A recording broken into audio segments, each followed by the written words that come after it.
When I look at what's happening in the world of theatre, the eNCA Theatre will stage a production of Damon Galgut's Booker Prize winner. It's called The Promise. The production is based around the Swart family living on a small holding in Pretoria. And one by one, members of the family pass away while everything around them changes and they try to stay afloat. Without giving away too much information, we're joined by multi-award-winning director Sylvaine Strike and writer Damon Galgut. Good afternoon to you and thank you so much for joining us. Let's just look at The Promise and the adaptation thereof onto a stage production, Damon, and what the significance is, particularly when it comes to family dynamics, dysfunctionality, alcoholism, depression and suicide. Well, wow, I mean, that's quite a lot of baggage you've unpacked here. Yeah, I guess the play does touch on all those seemingly depressing topics, but it does it in quite a humorous way.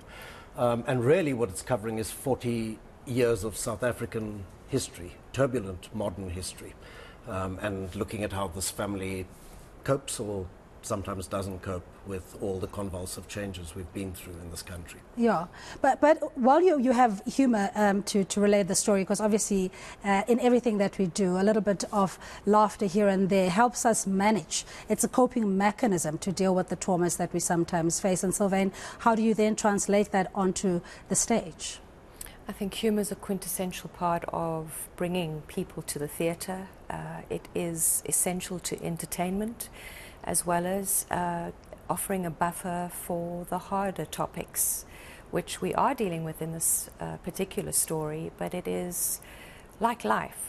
It is balanced with humour and darkness. And you've had a very successful run, sold out shows in Cape Town. Now you are at the John Carney stage at the Market Theatre. And we'd encourage our viewers, of course, to make their way. If you're in and around Johannesburg and you want to see the story unfold on stage, what is it that people can expect? Or maybe let's start with the reaction from the Cape Town audiences. Actually, the response has been phenomenal, much more than one could have even hoped for in one's wildest dreams. The play seems to go to the heart of something about being South African now, these days. An almost speechless response from some people. I mean, I think that was your experience too. Absolutely, yeah. I mean, it seems to hold a mirror to all of us across socio-economic divides, across demographics. It really is a mirror that has been absorbed, and a new look at our society as we all face it together.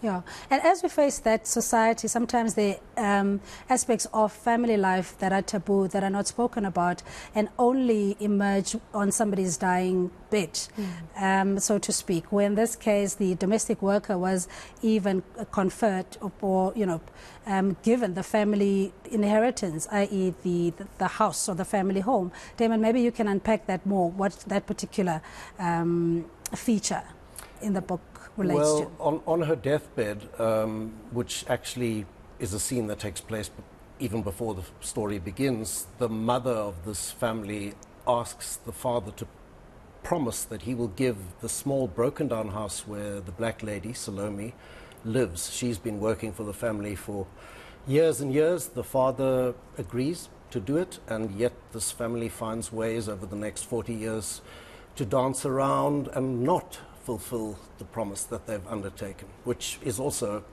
a very recognizable South African story, I think. And why do you think that this would resonate with modern day South Africa? Because, we have a very young population. I think average age is below 35, that may not necessarily have the background or even hang-ups of past South Africa or pre-democracy South Africa. Well, that's what's been fascinating about seeing young people watch this production. I think it cultivates an understanding of how things might have been, and it certainly also shows that not much has changed, and where land is concerned, not much has changed at all. And we do still have domestic workers working in our homes that are often rendered invisible and are best sort of seen but not heard, or that's the sort of attitude that can come across so easily when we are having people working in our homes. Yeah, so it's very purposeful and thought-provoking, It is, yeah. So when you walk away, it wasn't just, entertainment or a day out for the family. It's something that we need to ponder further on the issues that still confront us. Yeah, but the play's described in these terms, it sounds very political, but in fact I think the most compelling aspects of the play are the personal, and everyone relates to having a family. A lot of us relate to having a dysfunctional family, and then the kind of personal issues, breakdowns in relationships, people struggling with addiction. These are things that, you know, this generation can relate to just as much as my generation can. Yeah. While you have a great storyline and, of course, the novel, The Promise, you also need to have a stellar cast that can interpret the script into and carry the emotions and message of the play itself. Just talk us through the stellar cast. Oh, it's an incredible cast. We were very lucky to book them as early as we did, otherwise we would never have had them. The family is composed of Kate Normington and Frank Opperman. The three children are Rob van Vuren, Jenny Stead and Jane de Wet. Family members are Sintane Skitter and Albert Pretorius, and then most importantly Guma Sopotela, who plays Salome, and her son Lucas, played by Sanda Shandu. The stellar cast is telling the story like I don't think anybody could have imagined that they could tell it. And because of the immediate interaction of theatre, you can see the response from the audience, and they draw from the energy of the cast, and you know, in seeing that, you draw from the audience as well. So it's quite reciprocal. It is, yeah. It's a very circular experience, this particular play. What's noticeable is that Johannesburg audiences are responding to quite different things in the text than Cape Town audiences. It's quite interesting. And listening to the cast, they're quite aware of it. You get a laugh on lines here that Cape Town audiences just sort of look blank-faced at. Yeah. It's quite amazing. No, but you know, we're very robust. I think we're just a different breed here in Johannesburg. And we certainly hope that they will come out in their numbers and the quality of productions, just to do a benchmark sort of desktop approach. And we often compare ourselves to international standards. I think that we're definitely on par or toe-to-toe with international best practices when it comes to theatre productions. Or what is your view? Sure. Well, I think South Africa's had a history of showcasing work elsewhere. The theatre that is born from this country is vibrant and powerful, and often because it's made in circumstances that are less than ideal. We work in shortest time spans with very little money. We produce work that is very powerful, and in this case we've had a lot of support, we've had time on our side, and so we've been able to really capitalize on that and make it an incredible production which is already attracting a lot of attention elsewhere in the world. Yeah, and what effort and work logistically does it take to put together a production of this magnitude? Damon?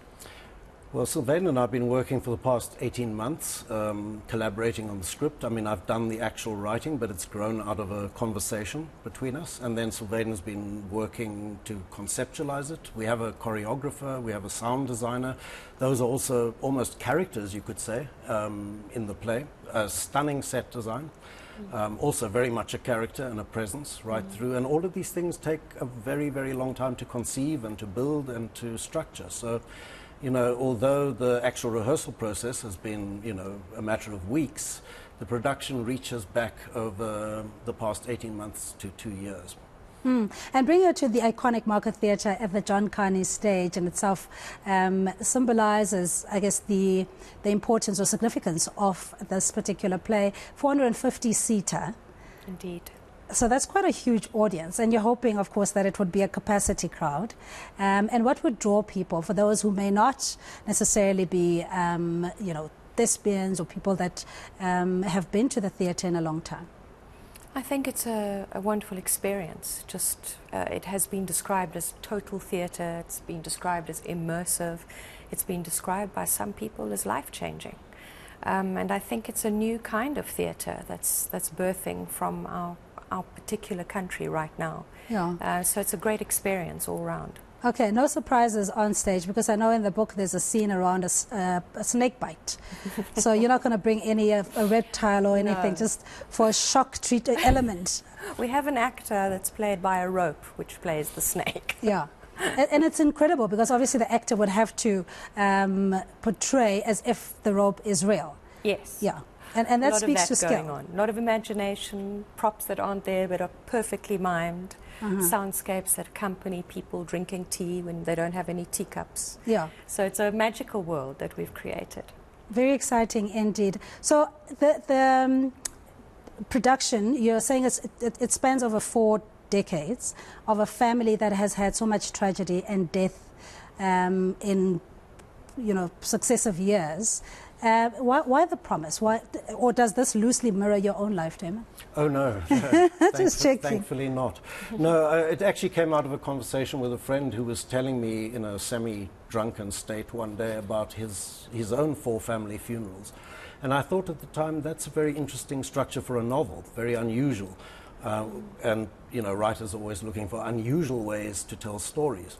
What was unusual about it in book terms is that it's actually a theatrical structure. It's kind of like the 4 acts of a play, and here we are, staging a play essentially in 4 acts. So yeah. It feels like a return to its natural form in a certain way. Yeah, and a Booker Prize winner as well, released in 2021. Yeah. Are you in reprint? Is it readily available? Oh yeah, the Booker has that effect. It's going to be around for a long time. Thanks to the power of that particular prize. Yeah, so before we see a sequel, of course, because when the formula works, you might want to replicate it. And Sylvaine, again, you're integrating intergenerational actors. You can speak to us about the level of expertise, experience. Are they emerging actors in the play itself, or did you just go with the tried and tested? Most of them are very seasoned actors. And this was absolutely necessary because they all play a variety of characters. So a lot of them transition into several characters. Some of them play up to 7 characters. So that level of expertise from a physical perspective, which is often where I work from, I absolutely demand that the actors' bodies are completely immersed in the work. It's the style that I often work in. So they are 100% experienced. There's one youngest who isn't, but you would never be able to tell that.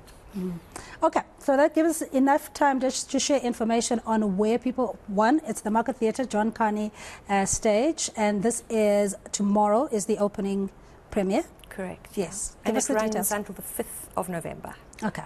And tickets are readily available, or people can just... At Web Tickets. Okay. Yeah, and we've got matinees as well, and we run Tuesdays to Sundays. Okay, so it's until the 5th of November where people can watch The Promise. It's at this John Carney stage at the Market Theatre here in Johannesburg. And thanks so much to both our guests for coming through this afternoon. We have multi-award-winning director Sylvaine Strike and Damon Galgut, who is the Booker Prize winner novelist of The Promise. So make sure that you get your tickets and share your reviews on social media. Before I let you go, just a message to the Booker, because they take on England. If you are into sport, Sylvaine, we'll start with you.